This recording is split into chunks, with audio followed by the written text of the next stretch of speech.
Have you ever struggled to fall asleep, tossing and turning, watching the clock tick past midnight? What if I told you there's a very good reason you should be asleep before 2:17 a.m.? In the quiet, forgotten corners of folklore, there's a story whispered among those who fear the night. It's about a figure known only as the man who counts the sleeping. He isn't a myth you'll find in old dusty books. This is a newer legend, born from the anxieties of our modern, sleepless world. It speaks to that primal fear of what lurks in the darkness when everyone else is safe in their dreams. The legend is simple, and that's what makes it so terrifying. Every single night, without fail, at precisely 2:17 a.m., he begins his walk. He moves through the silent streets of a town, any town, maybe even yours. He doesn't carry a lantern or make a sound. His presence is as subtle as a shift in the air pressure just before a storm. He walks from house to house, his purpose singular and chilling. He counts the sleepers. He has an uncanny ability to know, just by passing a home, who inside is lost in slumber. One by one, he tallies the souls who have succumbed to the peace of the night. The count is methodical, relentless. House after house, he adds to his list, a family of 4, all asleep, a young couple, dreaming side by side, an elderly woman in her solitary bed. He counts them all, his census of the unconscious, a nightly ritual. The numbers climb as he glides through neighborhoods, a silent shepherd of the dreaming. For those who are asleep, his passing is unnoticed, a harmless moment in the dead of night. They are safe. They are the ones who have followed the unspoken rule of the darkness. But what happens if he reaches your house, and you're not asleep?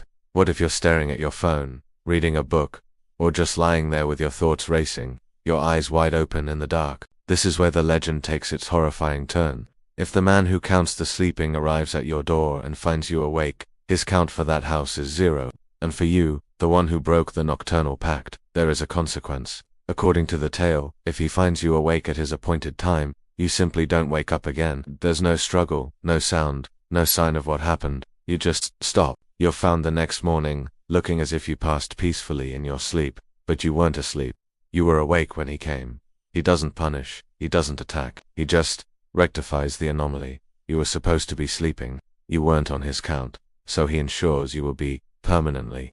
It's a quiet, absolute end. This is why parents in the know tell their children not to fight their bedtime, why they get a little anxious when they see a light on in a teenager's room late at night. They know who might be walking the streets. The repeating time is a key part of the horror. 2:17 a.m. It's such a specific, arbitrary time. It's not midnight, not 3 a.m., the supposed witching hour. It's 2:17.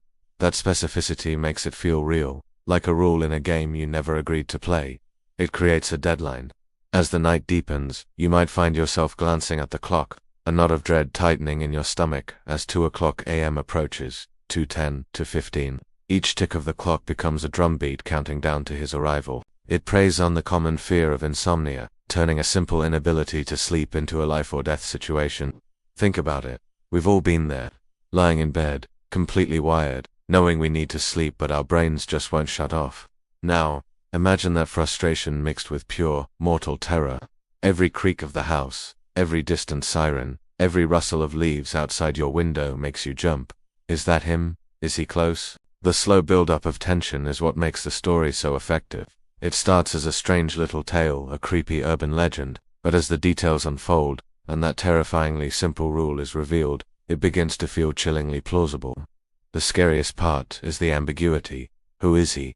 Is he a ghost, a demon, some kind of cosmic entity enforcing a natural law we don't understand? No one knows. He is defined only by his task. He is the man who counts the sleeping, and that is all we need to know. His anonymity makes him universal. He isn't tied to one location. He could be anywhere. He could be walking down your street right now, getting closer and closer. Now, I have to tell you something. The reason I know this story so well, the reason I'm sharing it with you, is because for the past few nights I haven't been able to sleep.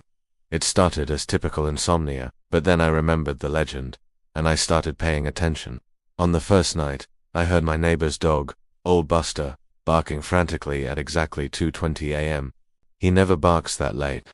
The next night I was staring at my ceiling when, at 2:22 a.m., the streetlights outside flickered and went out for a full minute. Last night was the worst. I live at the end of a long street. At 2:17, I started listening. It was dead silent. But then, faintly, I heard a car alarm go off from the far end of the block. A few minutes later, another one, a bit closer. It was like a slow approaching wave of disturbances. My neighbor next door lives alone. He's a nice guy, a real night owl. I always see his office light on well past 2 a.m., but tonight, his house is dark, completely dark. His car is in the driveway, but every window is black. The silence from his house is heavy. I've been trying not to think about it, but a dreadful thought is taking root in my mind. The count has been getting closer each night. He started at the other end of the street. Last night he must have been just a few houses down. And tonight I think the count stops at my door. My heart is hammering against my ribs. I've tried everything. Warm milk, counting sheep. Ironically, nothing works. My eyes are burning with exhaustion, but sleep feels a million miles away. I keep looking at the clock on my phone. It's 2:12 a.m. I have 5 minutes. I don't know why I'm recording this. Maybe as a warning. Maybe because talking is the only thing keeping the panic from swallowing me whole. Every sound outside is him. The wind in the trees. Is that his footsteps? The house settling. Is that his hand on the door? It's 2:16. He's here. I know he is. I can feel it. He's outside my window right now, isn't he? He knows I'm awake. The clock just turned. Thanks for watching, and don't forget to like or share and subscribe and leave a comment or follow for more folklore legends.